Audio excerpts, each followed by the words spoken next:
এই হাদিস একটু ব্যতিক্রম। কেন ব্যতিক্রম? কারণ যতগুলো হাদিস এসেছে এইরকম ভাবে আল্লাহর নবী কোনোদিন ডাক দেয়নি, এইরকম ডাক কোনো হাদিসে আসেনি। এই একটা হাদিসেই এসেছে। আবু হুরায়রা রাদিয়াল্লাহু আনহু তিনি বলেন, রাসূল সাল্লাল্লাহু আলাইহি সাল্লাম বলেছেন, মান আখাযা আন্নী হাউলাইল কালিমাত ফায়ামালু বিহিন্না আও ইউআল্লিমু মান ইয়ামালু বিহিন্না। সাহাবীরা কে আছে আমার কথা শুনবে, কে আছে আমার কথা আমল করবে, কে আছে আমার কথা আরেকজনের কাছে পৌঁছে দেবে? কয়টা ডাক দিলেন? তিনটা ডাক। কে আমার কথাটা শুনবে? এজন্য সালাফরা বলতেন এই হাদিস শুনলে তিনটা কাজ ওয়াজিব হয়ে যায়।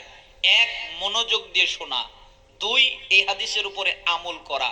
তিন, এই হাদিস আরেকজনের কাছে পৌঁছে দেওয়া। তিনটি কাজ জরুরি হয়ে যায়। কেন? আল্লাহর নবী তিনটা ডাক দিলেন।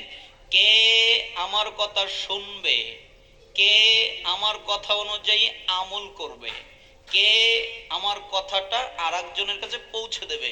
তখন আবু হুরায়রা বললেন, কুলতু আনা ইয়া রাসূলুল্লাহ ফাখাযা বিয়াদি ফাদ্দা খামসান।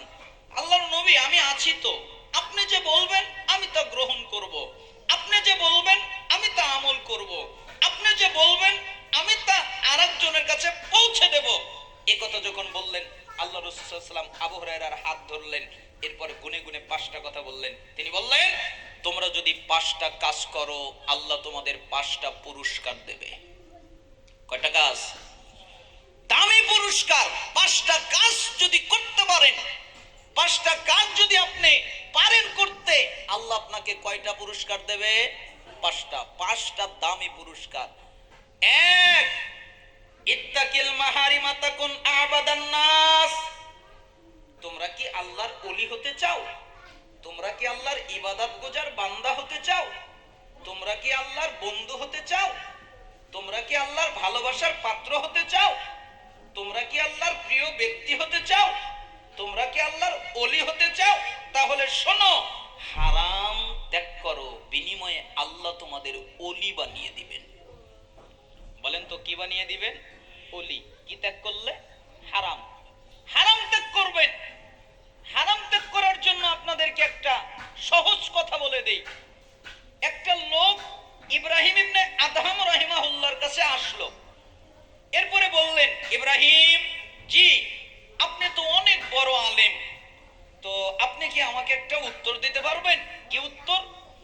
আমি গুনাহ করি, গুনাহ থেকে বাঁচতে পারি না, কোনো পথঘাট পাই না, আমার অজান্তেই গুনাহ হয়ে যায়, গুনাহ করে ফেলি, তওবা করি, ক্ষমা চাই, কিন্তু গুনাহ হয়ে যায়, কি করব?